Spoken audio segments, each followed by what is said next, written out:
Hello everyone, welcome to our channel visual institute. अगर आपने इस चैनल को अब तक सब्सक्राइब नहीं कर रखा है तो इसको आप सब्सक्राइब कीजिए। अगर आपको ये वीडियो पसंद आता है तो इसे लाइक और अपने दोस्तों के बीच शेयर करना मत भूलिए। तो शुरू करते हैं हमारे मैथमेटिक्स का lecture number 28, chapter 4 determinant part 6। आज की क्लास के अंदर हम कुछ न्यूमेरिकल्स करने वाले हैं। हमारा पहला क्वेश्चन है evaluate the determinant without expansion, यानी कि सारणी का हमें मान निकालना है बिना इसको खोले, मतलब डायरेक्टली फॉर्मूला यूज़ नहीं करना है। कुछ जो प्रॉपर्टीज हमने पिछली क्लास के अंदर पढ़ रखी थी उनका यूज़ हमें यहाँ पे करना है। तो सबसे पहले मैं डिटरमिनेंट लिख लेता हूँ यहाँ पे 49 1 6 39 7 4 10 2 1।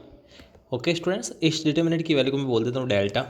ओके, अब देखिए प्रॉपर्टी में यूज़ करने वाला हूँ। कैसे हम क्या करेंगे, जो हमारे पास प्रॉपर्टीज़ थी उसमें अगर एक हमने पढ़ा था कि अगर हमें वैल्यू निकालनी है तो ट्राई कीजिए कि किसी भी रोज़ या कॉलम्स के अंदर जो है मैक्सिमम जीरोज़ आए। जितने ज़्यादा जीरो होंगे उतने ही हमें उसको सॉल्व करना ईजी पड़ेगा।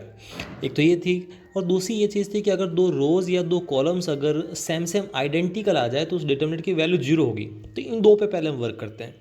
तो यहाँ पे लिखा हुआ 49, ये 16, तो किसी भी सूरत में इक्वल तो नहीं आ रहा है ना। तो क्या करते हैं कि कुछ ट्राई करते हैं। जैसे ये 49 है, ये 6 है, अगर मैं 6 को 8 से मल्टीप्लाई कराता हूँ तो मिलता है 48। 49 में से 48 गया तो 1 मिलता है। तो यहाँ से कुछ दिमाग चल रहा है, चलो आगे ट्राई करते हैं। 39 है, इसको 8 से कराए तो इसको भी 8 से मल्टीप्लाई कराओ तो 4 × 8 32। 39 में से 32 गया तो 7 मिला।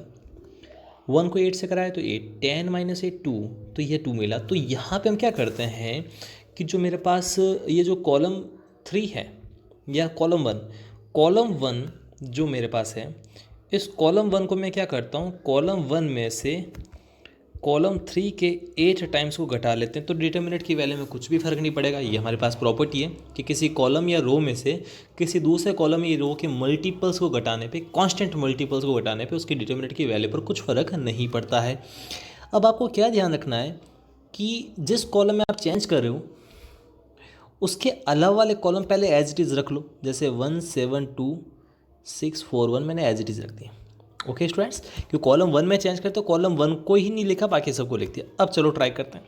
तो 49 में से 3 का, कॉलम 3 का 8 टाइम्स, यानी 6 × 8 48। तो 49 में से 48 गए 1 मिला। 39 में से 4 का 8 टाइम्स गया तो 7 मिला। 10 में से 1 का 8 टाइम गया तो क्या मिला, 2 मिला। तो यहाँ पे कॉलम 1 और कॉलम 2 दोनों क्या आइडेंटिकल, तो हमारी डिटरमिनेंट की वैल्यू क्या आएगी, 0 आएगी। तो आई होप ये चीज़ आपको क्लियर हो गई होगी। तो अब लेते हैं हमारा सेकंड क्वेश्चन। ये कह रहा है Sam evaluate the determinant without expansion. तो बिना एक्सपेंशन के, बिना विस्तार के इसको हमें सॉल्व करना है। तो पहले मैं इस डिटरमिनेंट को लिख लेता हूँ 1 1 1 a b + c + a + b, ये हमने यहाँ पर लिख दिया। ठीक है स्टूडेंट्स, अब वापस वही चीज़, या तो मैक्सिमम जीरोज बनाओ या फिर कोई दो रोज दो कॉलम आइडेंटिकल मिल जाए तो और भी अच्छी बात है। तो यहाँ पे मैं क्या देख पा रहा हूँ कि अगर मैं कॉलम फर्स्ट, कॉलम सेकंड और कॉलम थर्ड को ऐड करता हूँ तो देखिए 1 + a + b + c, 1 + b + c + a, 1 + c + a + b, तो हर बार चीज़ सेम मिल रही है। तो हम क्या करते हैं कि कॉलम 1 को मैं लिख लेता हूँ कॉलम 1 + कॉलम 2 + कॉलम 3, हम लिख सकते हैं जोड़ के ऐसे।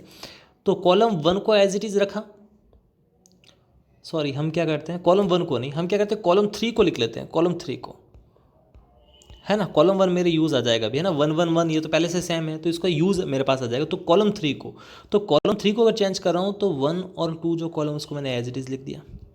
तो कॉलम 3 की जगह तीनों को ऐड करके लिखना है। तो 1 + a + b + c, तो 1 + a + b + c, 1 + b + c + a, तो चीज़ तो वही मिलेगी ना, 1 + a + b + c, और नीचे 1 + c + a + b, तो ये भी क्या मिलेगी, 1 + a + b + c।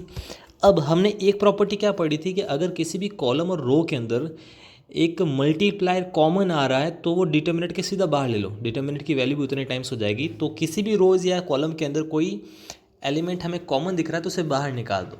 मैट्रिक्स में क्या था, हर एक एलिमेंट में से कॉमन बाहर निकलेगा, लेकिन डिटरमिनेंट में क्या है, वो सिर्फ किसी रो या किसी कॉलम में से ही बाहर निकलेगा।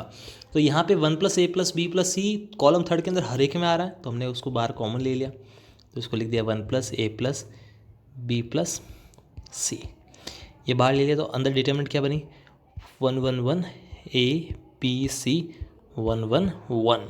तो कॉलम फर्स्ट और कॉलम थर्ड यहाँ पे आइडेंटिकल है, सेम सेम है, तो 1 प्लस ए प्लस बी प्लस सी तो बाहर है जो है ही, लेकिन इस डिटर्मिनेंट की वैल्यू क्या आ गई, इसके वैल्यू आ गई 0, तो हमें हमारा आंसर क्या मिल गया 0, ये हुआ इसका आंसर।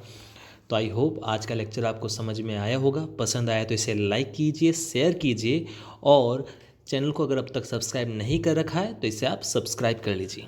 Thank you.